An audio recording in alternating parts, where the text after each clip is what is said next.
అదే RTV app వార్తల్ని క్షణాల్లో చదివే అవకాశం ఉంటుంది. ఒక న్యూస్ పేపర్, ఒక టెలివిజన్ ఛానల్ మీ చేతుల్లో ఎప్పుడూ ఉంటాయి. ఇవాళ రేవంత్ రెడ్డి గారు ఏది మాట్లాడినా నిన్న కూడా మాట్లాడుతూ మేము ఆర్థిక సాయం చేయాలన్నట్టు. ప్రతిపక్షంలో ఉన్నప్పుడు ఆ రోజు మేము ప్రభుత్వంలో ఉంటే ప్రభుత్వం మాకు సాయం చేయట్లేదని మాట్లాడినాం. ఇవాళ అధికారంలో ఉంటే కూడా మళ్ళీ ప్రతిపక్షాన్ని విమర్శిస్తున్నావు. అంటే ఇది నీ చేతగాంతనం. అధికారంలో ఉన్నా నువ్వే విమర్శిస్తావు, ప్రతిపక్షంలో ఉన్నా విమర్శిస్తావు. ప్రతిపక్షంలో అంటే నువ్వు మమ్మల్ని విమర్శించడం అంటే మేము అర్థం చేసుకుంటాం. ఇవాళ చేయగలిగే స్థితిలో ఉండి అధికారంలో ఉండి ప్రజలకు సేవ చేయడంలో నువ్వు ఫెయిల్ అయిపోయినావు. అసలు ఎక్కడ పోయినావు? మొన్న నువ్వు వరదలు వచ్చినాడు, వరదలు వచ్చిన 24 గంటలు నువ్వు ఇంట్లోనే ఉన్నావు.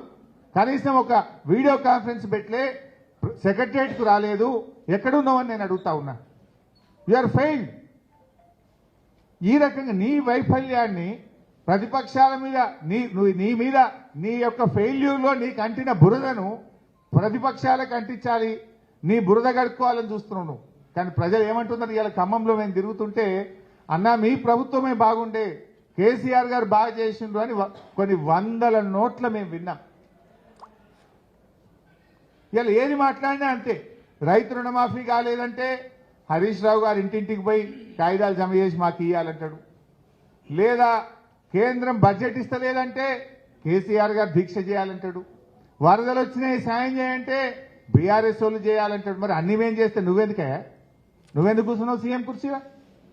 నువ్వు ఉన్నది చేయనీక దేనికోసం? వరదల్లో కూడా రాజకీయం చేస్తావా? నేనేం మాట్లాడిండు మీరు చూడలేదా బ్రదర్?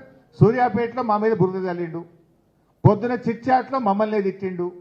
నిన్న వీళ్ళు కలెక్టరేట్లో మీటింగ్ పెట్టి రివ్యూ చేసిండ్రా బైసాబ్? మీరే ఉన్నారు కదా. 6 ఉపన్యాసం కొట్టిరు.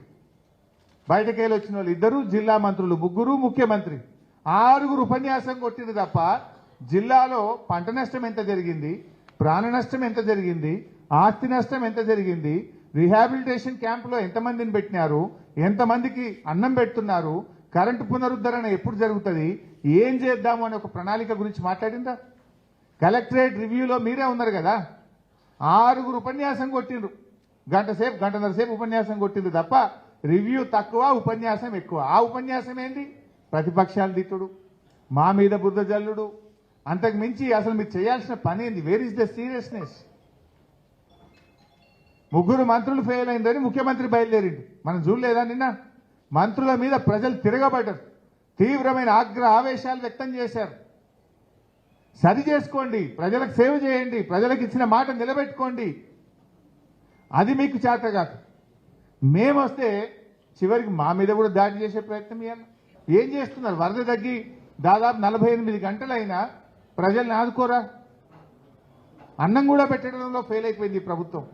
కనీసం ఇంత భోజనం ప్యాకెట్లన్నా పంపాలి. మా సబితక్క లా అండ్ ఆర్డర్లో మీ ప్రభుత్వం ఫెయిల్ అయిందంటే అసెంబ్లీలో ప్రతిపక్షాల మీద దాడి, ప్రజలు ప్రశ్నిస్తే ప్రజల మీద దాడి, జర్నలిస్టులు ప్రశ్నిస్తే నీ సొంత ఊర్లో జర్నలిస్టుల మీద దాడి, రైతులు ప్రశ్నిస్తే రైతుల మీద కేసులు పెడతావు.